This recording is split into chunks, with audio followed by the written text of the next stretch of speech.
Le phénomène de la sexualité purement amoureuse, c'est-à-dire de la sexualité pure et simple, relevant directement de l'astralité de l'homme, ne nécessite pas d'intervention des forces supramentales pour qu'il s'actualise. Cependant, lorsque l'homme est lié à une femme, au niveau de l'âme, sa vie sexuelle peut être réduite si le lien avec la femme doit servir à l'évolution de leur esprit.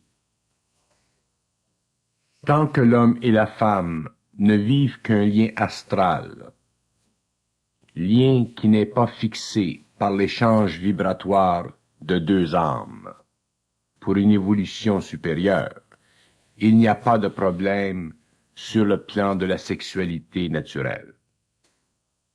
Mais dès que deux âmes se rencontrent et doivent échanger leurs vibrations pour une évolution supérieure, la sexualité peut être retardée et même grandement diminuée afin que l'énergie du couple serve au développement du corps mental supérieur.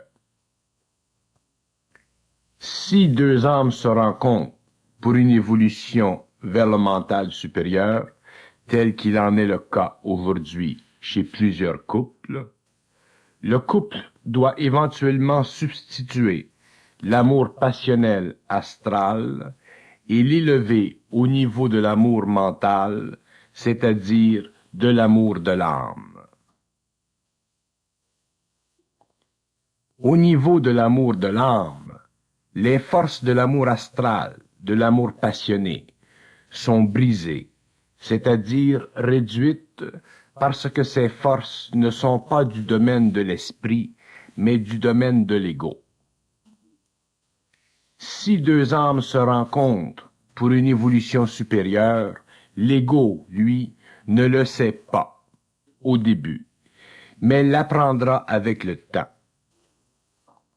S'il ne l'apprend pas, si l'ego ne le réalise pas profondément, il souffrira éventuellement de cette loi de l'âme qui veut que l'ego se transforme en esprit, c'est-à-dire que le corps mental supérieur se développe afin que l'homme puisse connaître et comprendre cette évolution. Alors la souffrance provenant de l'amour passionné qui diminue, disparaît, et l'homme et la femme s'élèvent en esprit. Le grand problème de l'homme et de la femme moderne, liés sur le plan passionnel, et dont les âmes cherchent l'union commune de leur esprit, est qu'il n'est pas compris ni expliqué, de sorte que l'homme souffre souvent d'une impotence dans sa sexualité avec celle qu'il aime, et son ego ne peut comprendre comment il est possible que la sexualité s'affaisse avec celle que l'on aime et redevienne normale avec un étranger ou une étrangère. L'ego est perturbé et très souvent s'imagine qu'il souffre de problèmes psychologiques, lorsqu'en fait sa souffrance doit être comprise selon un mode supérieur de réalisation qui puisse complètement l'éclairer, afin que disparaisse la souffrance provenant d'une telle situation. L'ego qui est lié à une âme, qui cherche à évoluer avec une autre, doit le savoir. Sinon, il risque de subir l'influence vibratoire de l'âme tout au cours de sa vie et en souffrir pendant de nombreuses années et voir sa vie tourner en échec, alors que cet échec aurait pu être transformé en un gain extraordinaire, tout ceci à cause du manque de compréhension infligé, si vous voulez, à la conscience égoïque, qui ne comprend pas ce qui se passe réellement derrière le tableau psychologique que se trace l'ego de son comportement. L'homme et la femme doivent réaliser que l'âme a un pouvoir vibratoire sur leur corps et ces derniers doivent comprendre les lois de ce pouvoir vibratoire afin que les couples ne souffrent plus de leur sexualité psychologiquement. Lorsque deux âmes s'unissent pour une évolution supérieure, par le biais de l'expérience de deux égaux, ces deux égaux ont grand avantage à le réaliser et à en comprendre tous les aspects, car deux âmes qui se rencontrent dans l'expérience matérielle se situent l'une envers l'autre au-delà du bien-être psychologique de l'ego. C'est alors à l'ego de comprendre son état d'âme et non à l'âme de perdre l'opportunité d'évoluer. L'âme évolue par l'expérience de l'ego. Si l'ego comprend le plan de l'âme, il souffrira moins et enfin ne souffrira plus de la vibration puissante de l'âme dans sa vie. Et toute sa vie sera changée et ne sera plus vécue dans l'ignorance psychologique qui caractérise les blessures de l'ego, tant qu'il n'est pas dans la conscience supramentale où l'esprit en lui comprend les subtilités des rapports entre l'âme et l'ego. La sexualité naturelle de l'homme n'entrave aucunement l'évolution de l'âme, pourvu que l'ego ait compris que la sexualité ne peut être le centre de sa vie conjugale, le point majeur, si les deux âmes sont réunies dans une expérience matérielle pour une évolution supérieure, c'est-à-dire le développement du corps supramental ou l'esprit de l'homme. Puisque l'on ne souffre pas de ce que l'on comprend, il est évident que l'ego a avantage à comprendre sa relation vibratoire avec l'âme, rapport qui puisse affecter son comportement sexuel. Mais ce n'est que lorsque l'ego a été vibratoirement ajusté à l'âme qu'il lui est possible de ne plus souffrir de l'influence de l'âme sur son comportement sexuel. Le couple peut alors vivre avec ou sans sexualité selon le degré de rapprochement alloué par l'âme des deux êtres matériels.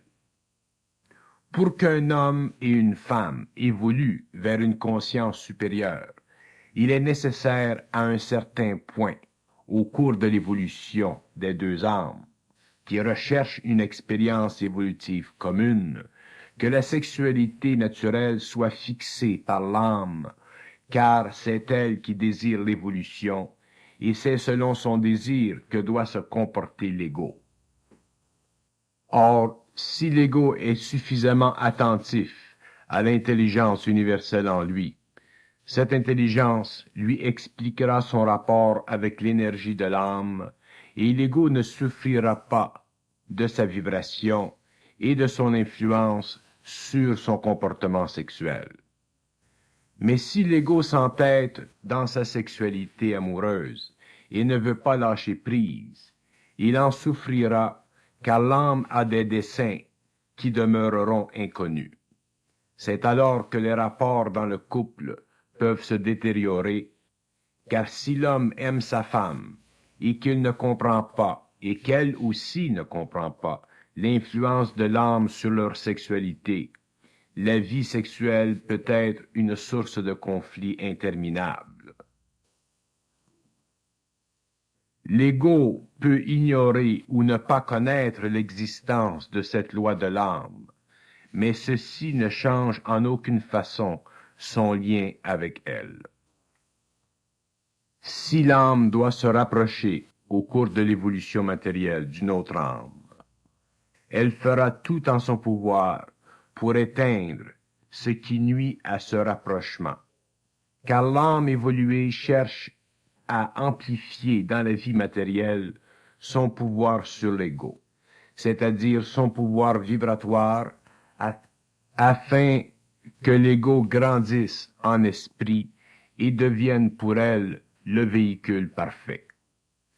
Ainsi, lorsqu'un couple en évolution sent que le lien amoureux qui lui donnait auparavant sa fondation commence à s'amoindrir, ce même couple a avantage à réaliser que les âmes évoluées cherchent à s'unir par le biais de l'esprit au lieu du corps astral et que cette union est essentielle à leur évolution. Si l'ego comprend, une transmutation s'opère dans le couple et le bonheur devient autre, c'est-à-dire qu'il devient de plus en plus réel, car il n'est plus fondé sur la chair, mais l'esprit. La vie sexuelle ou intime de l'homme, appelée à se conscientiser, devient avec le temps de plus en plus sous le contrôle de l'âme.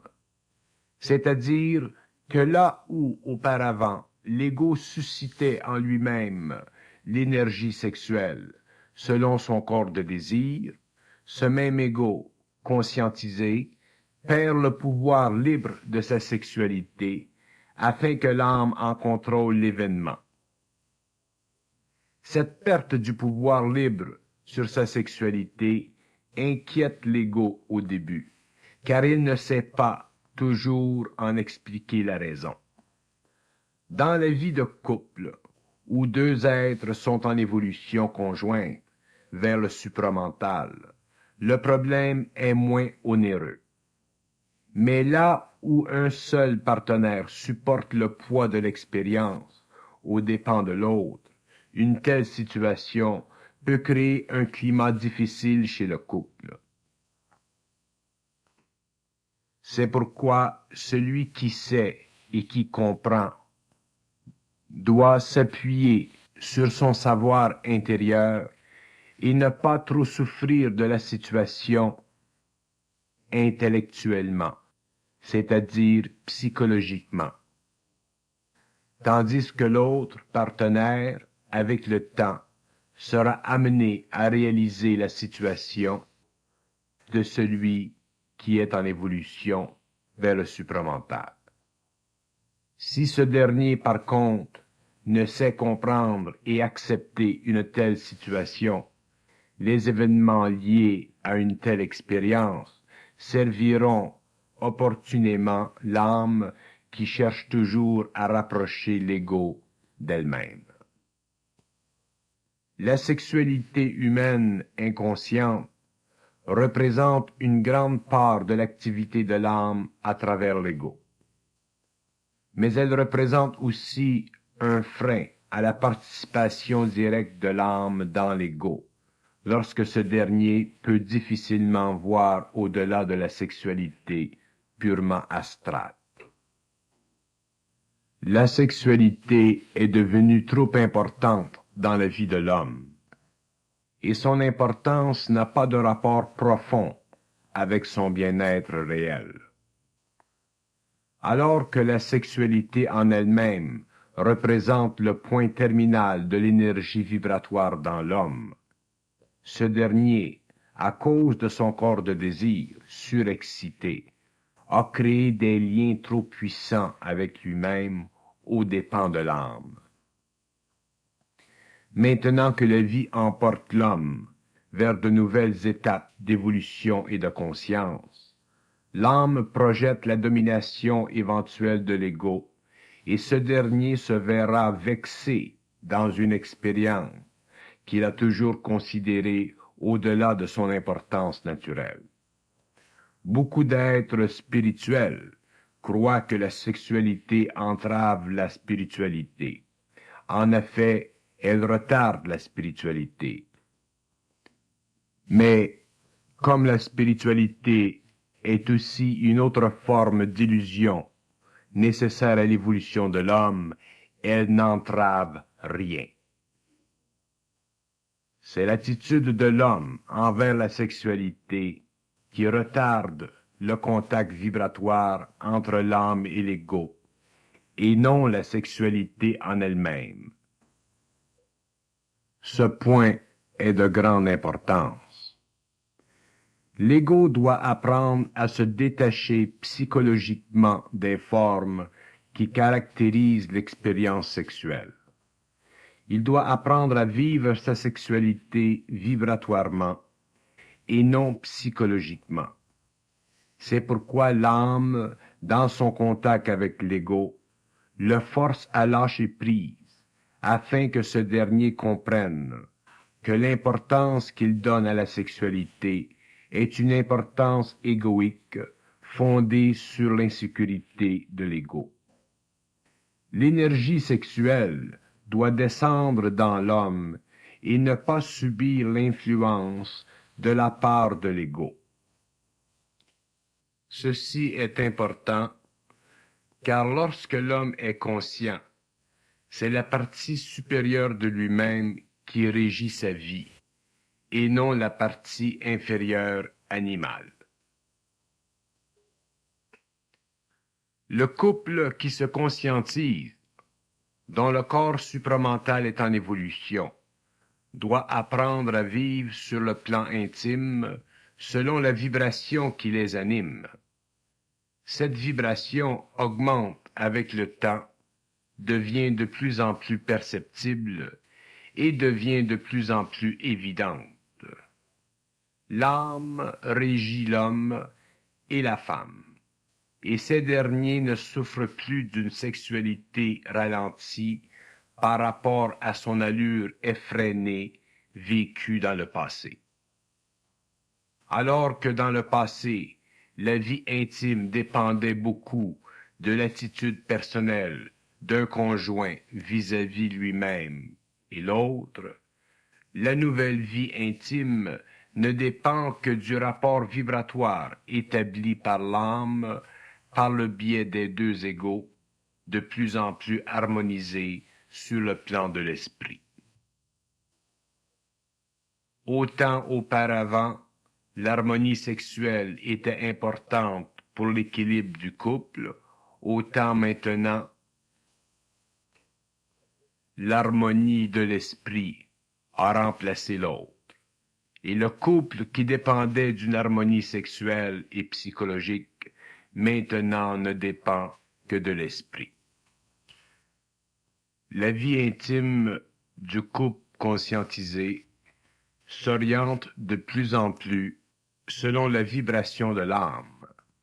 Et c'est cette vibration qu'ils vivront dorénavant, s'élevant ainsi au-delà du désir purement animal, pour connaître l'action pure, l'action qui permet la canalisation de l'énergie sans l'interférence de l'ego.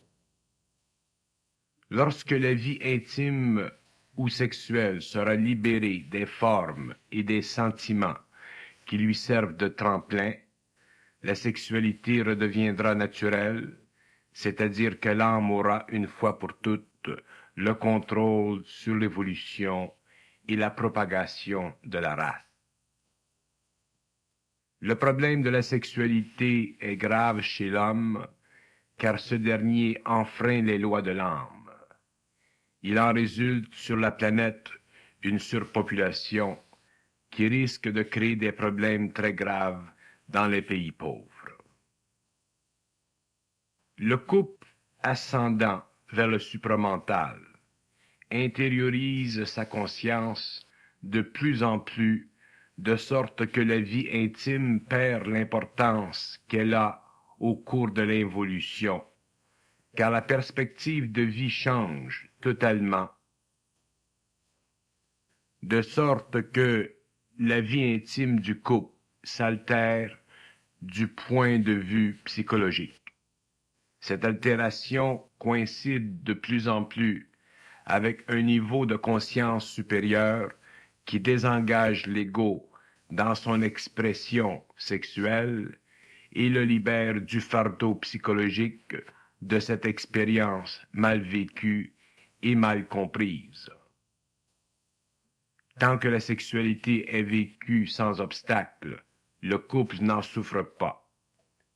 Mais dès que des obstacles apparaissent et ternissent l'expérience, le couple doit en comprendre les raisons afin d'en dépasser le point de vue purement psychologique qui n'est qu'un effort de l'ego, effort subjectif et ignorant de rééquilibrer ou de tenter de rééquilibrer ce dont il croit être le responsable. La sexualité du couple, la vie intime, doit être démystifiée. Elle doit être comprise à la lueur des lois de l'âme, afin que le couple puisse avancer dans la vie et pénétrer dans les mystères de la conscience humaine, sans que les aspects de cette conscience en évolution transposent sur le plan psychologique des événements qui risquent d'être mal compris et de créer pour rien de la souffrance. L'homme souffre suffisamment dans son esprit. L'homme souffre suffisamment sur le plan de la philosophie de la vie, sans pour cela souffrir sur le plan de sa vie intime. Mais l'homme est une totalité, et la relation entre l'ego et l'âme est une relation qui devient de plus en plus parfaite et de plus en plus totale, de sorte que tous les aspects de l'homme, tous les aspects de la vie de l'homme doivent être filtrés et compris à la lueur de l'importance du jeu que joue l'âme dans l'expérience de l'ego. C'est pourquoi la sexualité doit être comprise et vécue dans le cadre des lois réelles de l'évolution et non dans le cadre de l'expérience purement astrale et animale de la nature humaine. L'homme puise dans son acte sexuel une énergie qui raccorde son émotion et son mental. Cette énergie est puissante, mais comme toute expérience, doit être vécue naturellement, c'est-à-dire en conformité avec les lois de l'âme et non les attitudes de l'ego. L'ego ignorant, inconscient, s'approprie le plaisir pour remplir un vide en lui-même, tandis que l'ego conscientisé ne s'approprie pas le plaisir sexuel pour remplir un vide, mais vit le plaisir car il découle d'une condition heureuse de la vie, condition nécessaire et essentielle lorsqu'elle est vécue selon la loi de la vie et non l'illusion de l'ego qui veut remplir sa vie déjà vide de sens réel. Quand la sexualité devient un alibi, une béquille, sans laquelle le couple ne peut être en harmonie, il y va de soi que tout mouvement de l'âme dans un tel couple s'évérera l'importance qu'on aura donnée à la sexualité pour élever la vibration du couple en remplaçant l'énergie astrale par l'énergie mentale.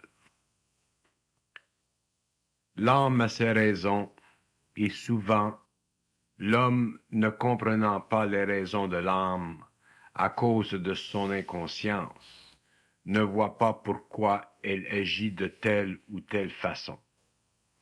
C'est pourquoi, dans le cas du couple où la sexualité est affectée par l'âme et où l'on ne retrouve qu'un individu suffisamment conscientisé pour réaliser ce qui se passe, il devient nécessaire que ce même individu attende le dénouement de l'expérience sexuelle affectée.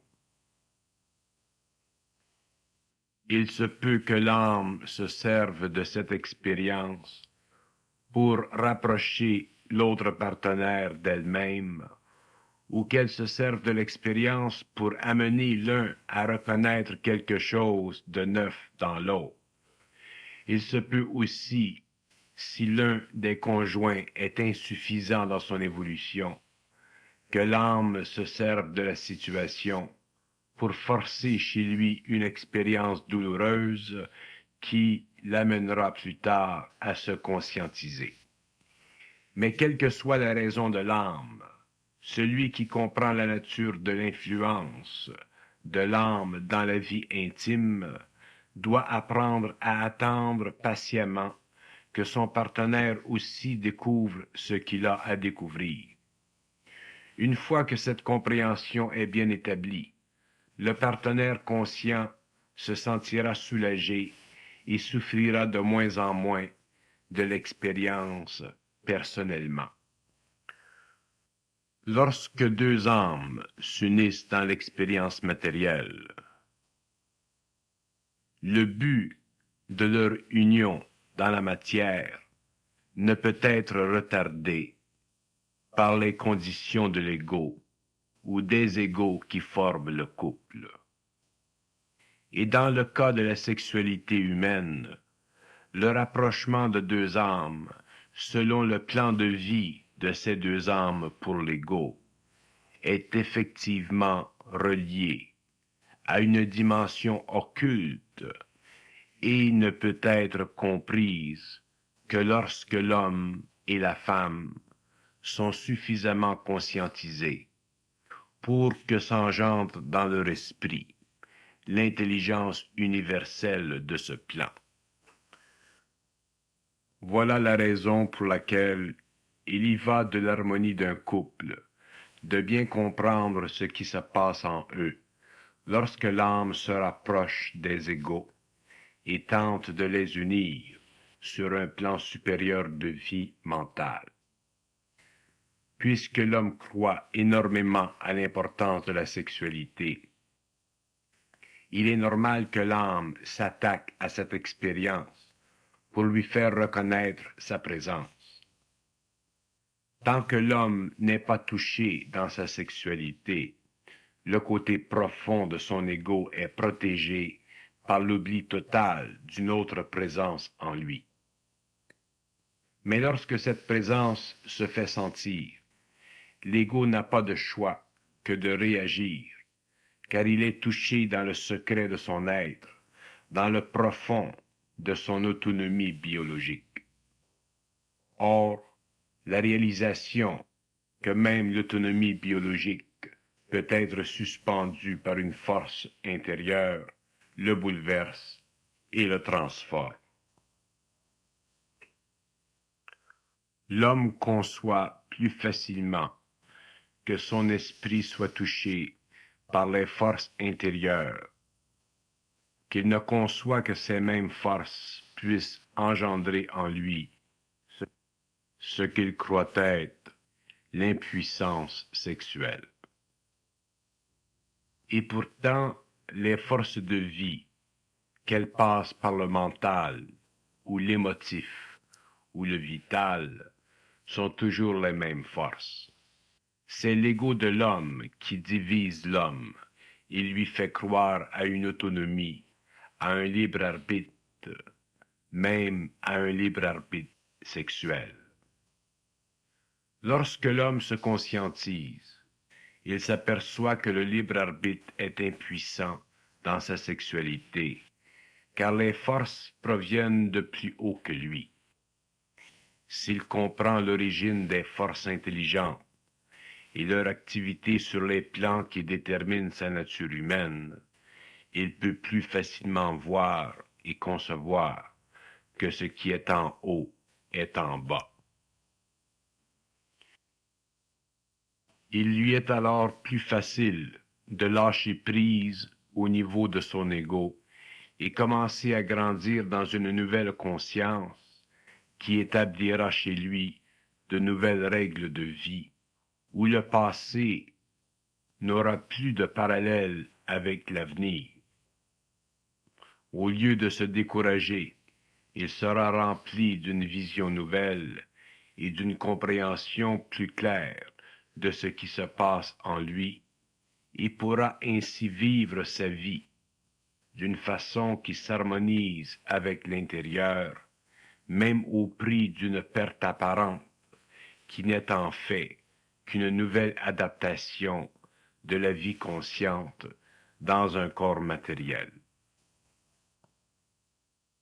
Lorsque deux âmes s'unissent en vue d'élever le taux vibratoire de leur véhicule matériel, les lois de l'esprit doivent primer sur les lois du corps matériel.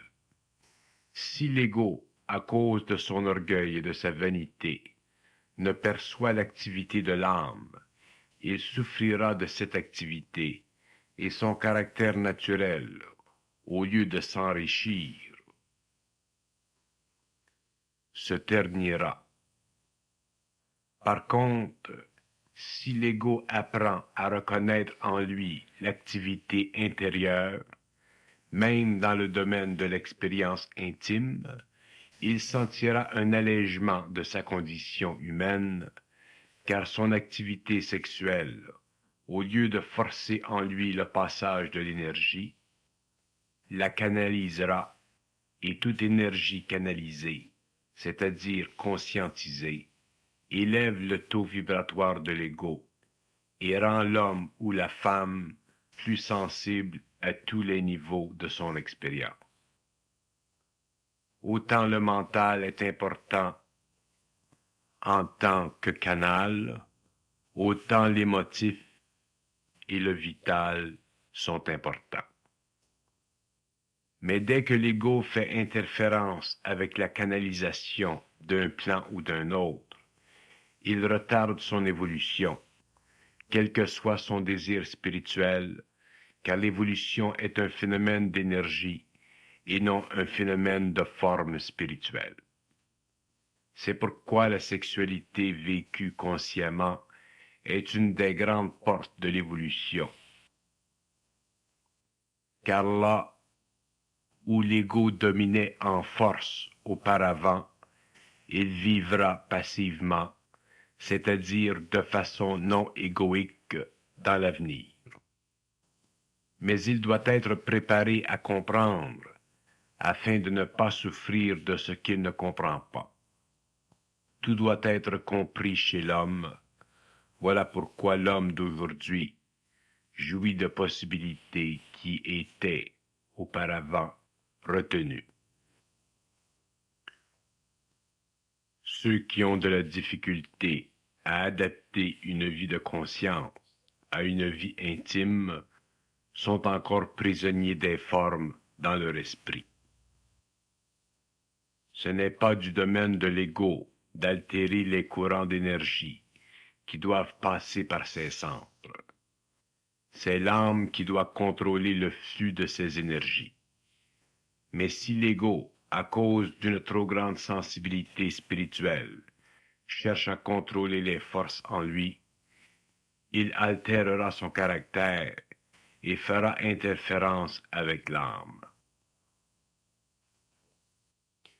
L'âme n'est pas l'ego, et les conditions psychologiques de l'ego, les conditions spirituelles de ce dernier, ne sont pas de son ressort.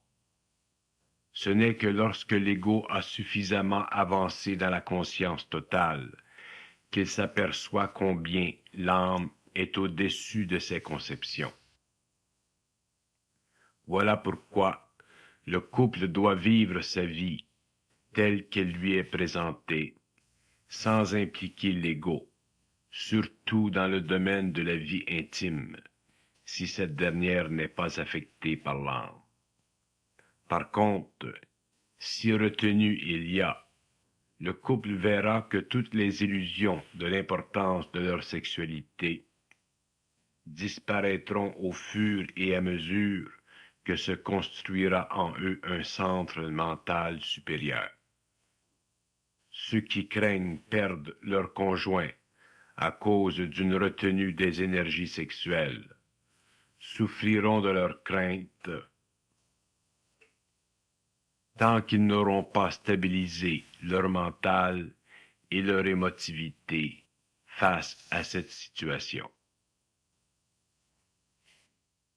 L'ego doit dépasser les inquiétudes temporelles s'il veut entrer dans la conscience totale.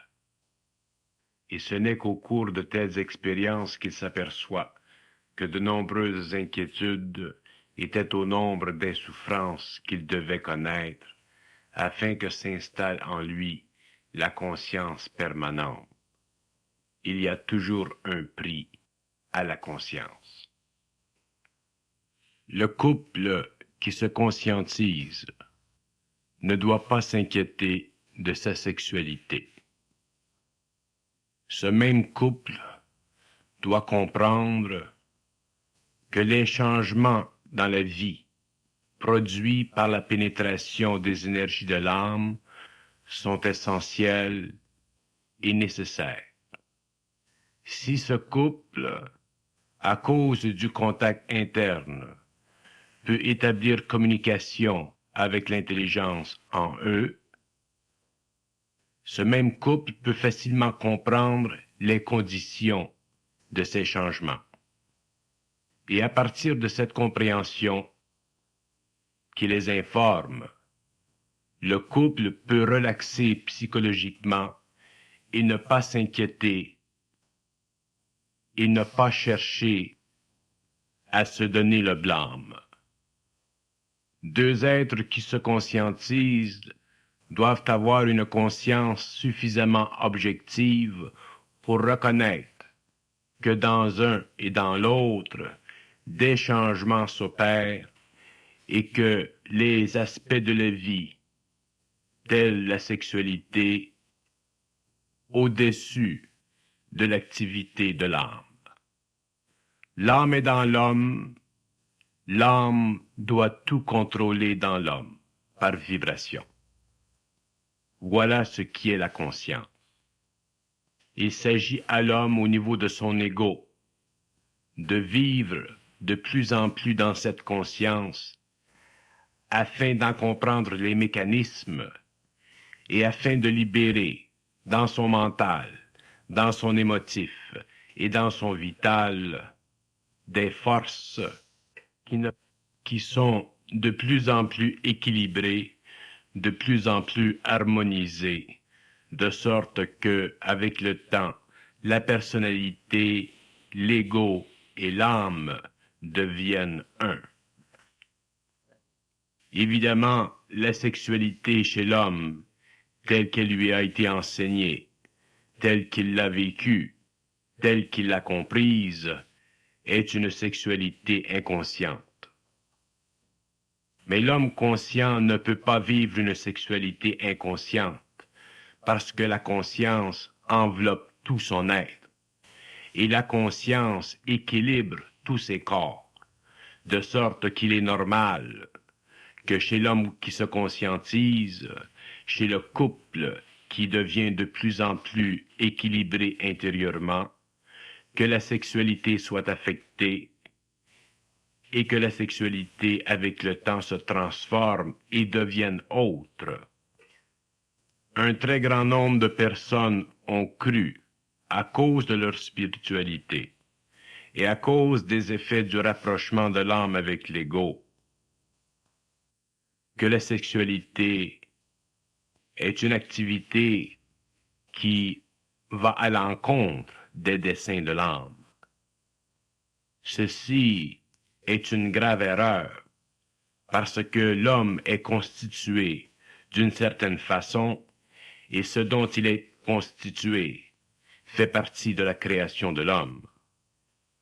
Mais la spiritualité a entravé cette compréhension, et avec le temps, l'homme conscientisé, au lieu de l'homme spirituel, remettra les choses en place et revivra sa sexualité d'une façon équilibrée, c'est-à-dire d'une façon qui n'entrave pas la relation entre l'âme et l'ego. L'orientation sexuelle de l'homme doit changer graduellement avec sa conscience. Son activité sexuelle doit devenir de plus en plus l'activité de sa conscience réelle sur ses principes inférieurs. Beaucoup d'êtres souffriront dans leur sexualité parce qu'ils n'auront pas compris son rôle. Beaucoup d'êtres souffriront car ils n'auront pas compris le lien qu'elle a avec les autres énergies de la conscience. L'homme comprendra un jour que la sexualité est une force permanente dans le corps matériel qui lie l'âme à la matière. Autant l'âme est liée à la matière par la sexualité, autant l'âme fait partie de la matière par les motifs, autant l'âme conquiert la matière par le mental, autant l'âme est au-dessus de la matière dans le supramental. Mais l'homme a mal compris la fonction de ces principes parce que l'homme a perdu contact avec le plan de l'âme. Et lorsqu'il renouera contact avec le plan de l'âme, il comprendra et conviendra que tout ce qu'il fait sur le plan matériel, tout ce qu'il fait sur le plan émotif et mental, et tout ce qu'il fait sur le plan supramental, coïncide avec l'énergie de l'âme au fur et à mesure qu'il s'harmonise avec elle. Et cette coïncidence devient avec le temps de plus en plus parfaite, de sorte qu'avec le temps, la conscience de l'homme devient de plus en plus équilibrée. Mais avant que l'homme en arrive à cette expérience, à cette compréhension, à cette vie, il doit vivre des expériences souvent pénibles, car il doit défaire ce qui a été mal fait. Il doit recomprendre ce qui a été mal compris et revivre d'une autre façon une vie mal vécue. C'est pourquoi plus vite les couples sortiront de leur ignorance, plus vite ils se verront objectivement dans leur personnalité, plus vite ils sentiront en eux l'énergie de l'âme qui guide l'évolution, plus vite ils cesseront de souffrir de leur personnalité et de leur ego non ajusté. Et c'est à partir de ce moment-là que tous les aspects de la vie, toutes les activités de la vie, même les activités les plus intimes, telles la sexualité, deviendront claires, deviendront sains, deviendront simples, comme la vie doit l'être.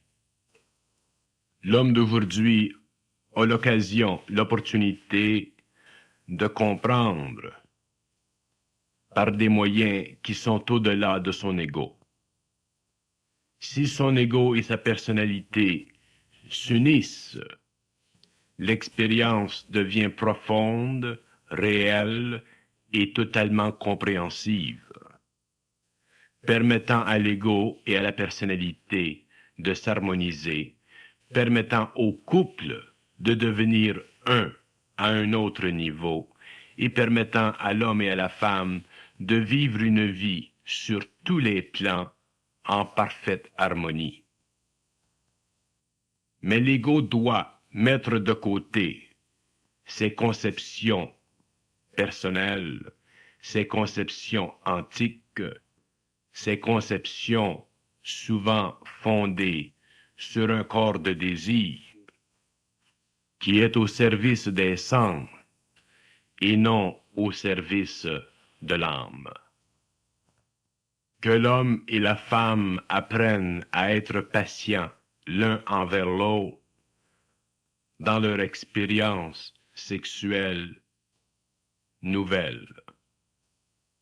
Que le couple apprenne à se voir à travers la lentille de la transformation, au lieu de se voir à travers l'ignorance de la personnalité et les désirs souvent abrutissants d'un ego qui craint de perdre la face, car sa sécurité n'est pas réelle.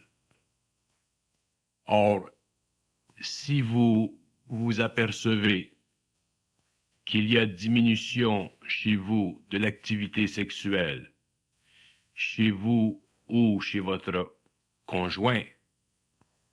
Cessez donc de vous prendre au sérieux et réalisez donc une fois pour toutes que le zizi, c'est pas la fin du monde. L'homme n'a pas toujours de besoin de 3 repas par jour. Il peut très bien se suffire d'un petit déjeuner.